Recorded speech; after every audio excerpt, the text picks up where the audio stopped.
Oke, halo semuanya, selamat datang di channel ini.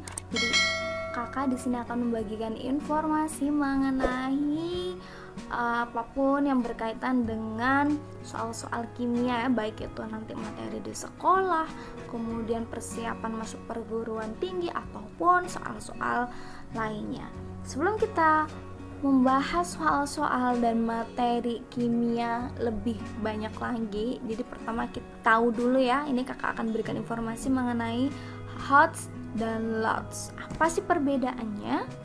Ketika kalian menghadapi soal yang sulit, apakah itu termasuk HOTS? Ini perlu dipertanyakan ya. Bisa jadi soalnya HOTS, bisa jadi yang membuat sulit itu bukan soalnya, tapi kita sendiri. Oke, stay tune. Kita akan bahas pertama ini tentang LOTS, Low Order Thinking Skill. Kenapa sih kak kok kita harus membahas ini? Karena agar kalian itu tahu sebenarnya soal-soal yang kalian kerjakan selama di sekolah, di tempat les itu masih berkisar apa gitu. Apakah dia LOTS atau HOTS? Oke, sekarang tadi kita baliknya Low Order Thinking Skill. Nah, kemampuan low order thinking skill ini yang pertama itu mengingat.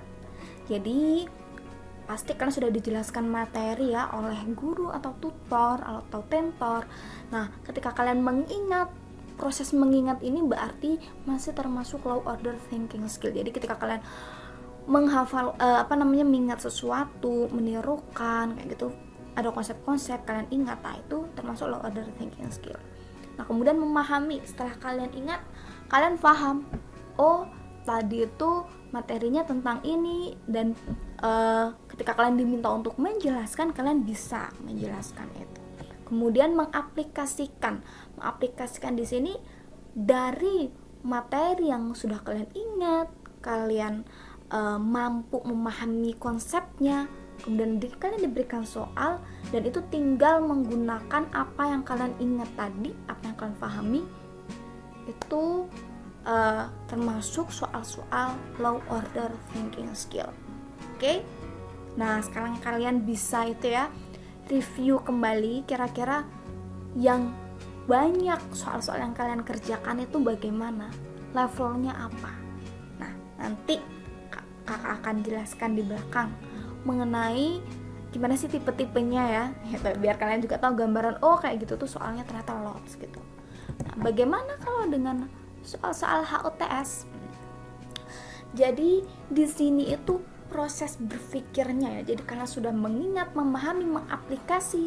Nah, sekarang kita harus mampu menganalisis. Gitu. Jadi ada proses membandingkan, ada penguraian, ada pemeriksaan, ada kalian harus menguji seperti itu. Kemudian dari informasi itu kalian mengevaluasi, kira-kira aku mau mengambil yang mana nih, ini datanya butuh enggak ini loh. Kemudian kalau ada soal ini kira-kira apa yang akan terjadi gitu. Nah, kemudian dari dua hal yang bersifat high order thinking skill itu kita mampu mengembangkan atau memformulasikan sesuatu yang baru, menyarankan suatu solusi. Nah, itu termasuk soal-soal high order thinking skill, dan ini jarang sekali ya, soal-soal seperti ini jarang sekali ada di sekolah gitu. Karena kebanyakan kualitas yang diberikan itu adalah yang LOTS. Oke. Dari soal-soal yang ada gitu, soal-soal yang ada itu, yang ada di buku-buku kalian, itu sebenarnya ada 3 level ya. Level 1 itu pengetahuan dan pemahaman, level 2 itu aplikasi, dan level 3 penalaran. Nah, mana nih yang termasuk HUTS atau LOTS dari level-level ini? Yuk kita bahas. Kita bahas level 1 dulu. Nah, soal-soal level 1 ini pada umumnya hanya dituntut untuk mengingat beberapa rumus atau peristiwa, menghafal, menyebutkan ciri-ciri, dan menyebutkan langkah-langkah.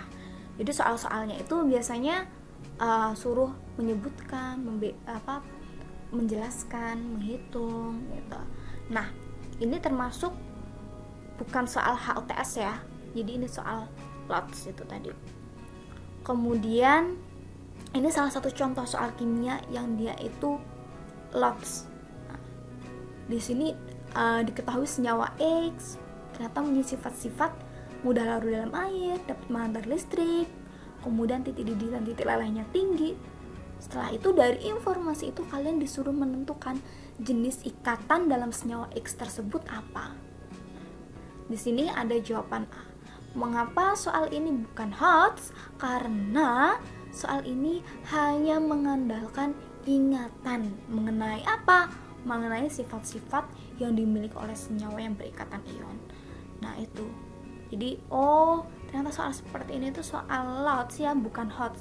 Kak, kalau aku nggak bisa, kok aku nggak paham. Nah itu berarti bukan salah soalnya, tapi mungkin kalian yang kurang mengingat ya, kurang menghafal itu.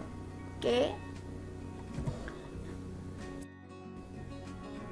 Nah, kita masuk di level 2. Level 2 ini level aplikasi. Kalau kalian ingat yang kakak jelaskan di atas sebelumnya, itu aplikasi ini masih termasuk LOTS. Nah, bagaimana sih tipe soalnya?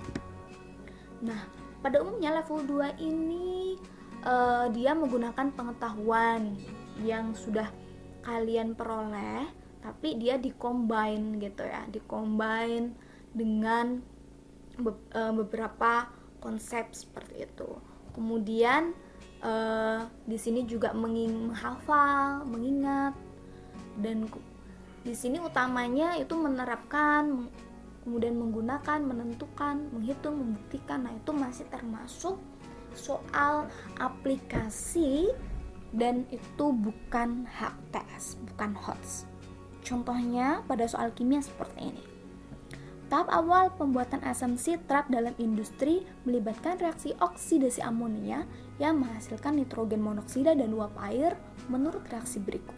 Kita memiliki ada reaksi amonia bereaksi dengan oksigen, kemudian menghasilkan nitrogen monoksida ditambah dengan water ya, H2O. Nah, kita diberikan informasi direaksikan 15 liter gas NH3 amonia itu dan 15 liter gas oksigen, maka volume gas yang tersisa dan volume gas NO yang terbentuk. Di sini diberikan jawaban D. Nah, mengapa ini termasuk level 2? Karena ini ada kriterianya nih, gitu. Pertama, kalian harus bisa menyetarakan persamaan reaksi. Sudah jelas ya. Jadi dalam satu soal itu mengaplikasikan beberapa rumus yang sudah kalian hafal gitu. Setelah penyetaraan, kalian mengingat kembali hukum perbandingan gas, hukum Boyle-Gay-Lussac.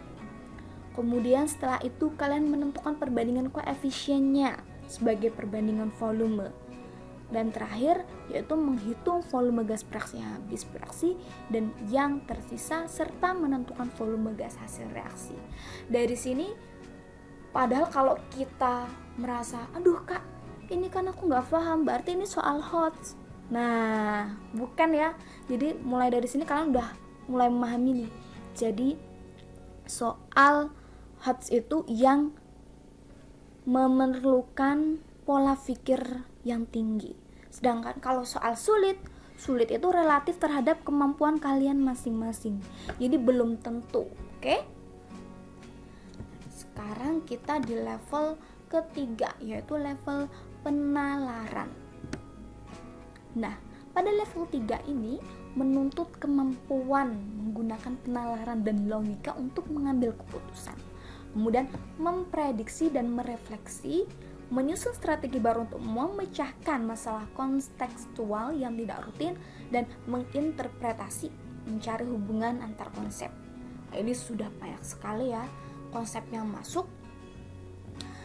Pada umumnya di sini soal-soalnya itu memprediksi, menyimpulkan, merancang, menguji dan lainnya, dan ini termasuk yang HOTS karena dia membutuhkan berpikir kalian itu tinggi gitu ya. Nah, ini salah satu contohnya. Jadi kita diberikan suatu informasi, kita nggak tahu zatnya itu apa, X dan Y. Ada molalitasnya satu, kemudian diberikan data titik didih, titik beku, dan ada keterangan mengenai KB dan KF. Pertanyaannya, berdasarkan data di atas, kode larutan X dan Y pada konsentrasi yang sama memiliki titik didih dan titik beku yang berbeda. Manakah di antara pernyataan di bawah ini yang paling tepat? Nah, ini berarti kalian menyimpulkan ya dari informasi yang ada. Di sini diberikan kunci jawaban yang C. Nah, mengapa di sini termasuk yang level 3? Itu karena siswa harus mampu mengaitkan beberapa informasi. Jadi kalian harus mampu melihat ini informasinya apa saja, kemudian bagaimana saya menyelesaikan tentang atau mencari hubungan mengenai informasi yang ada itu.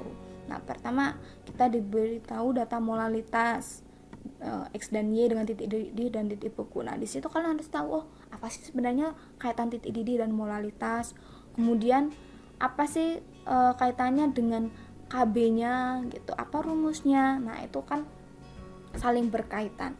Kemudian karena kita di sini tidak tahu apakah X itu elektrolit, apakah Y itu non elektrolit, kita tidak tahu. Nah, bagaimana cara menentukannya? Maka kita harus mencari alfanya. Nah, itu. Kalau kita hanya berhenti dari informasi ini, selesai, kita tidak bisa memecahkan masalah itu. Jadi, ada proses yang tidak tertulis di situ, ada informasi yang tidak tertulis di situ, yaitu tentang data alfa. Maka kita harus mencari sendiri. Nah, baru setelah alfa ditemukan, kita bisa menentukan elektrolit atau non elektrolit. Nah, setelah itu kita bisa memutuskan mana yang paling tepat mengenai informasi larutan X dan larutan Y. Jadi bagaimana? Sudah mengetahui kesimpulannya? Apakah semua soal sulit itu adalah soal HOTS? Jawabannya tidak ya. Karena kalau soal sulit itu relatif terhadap kemampuan kalian. Bisa jadi nih ada teman-teman kalian gitu, nah itu sama-sama memiliki soal yang sama. Itu soal LOTS. Kalian menganggap sulit, teman kalian menganggap itu mudah. Kalian yang menganggap sulit ini mungkin udah menganggap itu HOTS, padahal itu masih yang LOTS. Jadi sulit itu relatif terhadap kemampuan kalian masing-masing, sedangkan HOTS itu berkaitan dengan proses berpikir. Nah, ini sangat berbeda sekali. Nah, baik HOTS maupun LOTS masing-masing itu ada level soal mudah, sedang, dan sulit. Kita tahu tadi bahwa LOTS itu meliputi mengingat ya, menghafal, memahami, kemudian mengaplikasikan. Nah, itu ada levelnya sendiri. Dari LOTS itu ada level soal mudah, sedang, dan sulit. Sedangkan pada HOTS itu juga ada yang level soal mudah, sedang, dan sulit. Oke, thank you.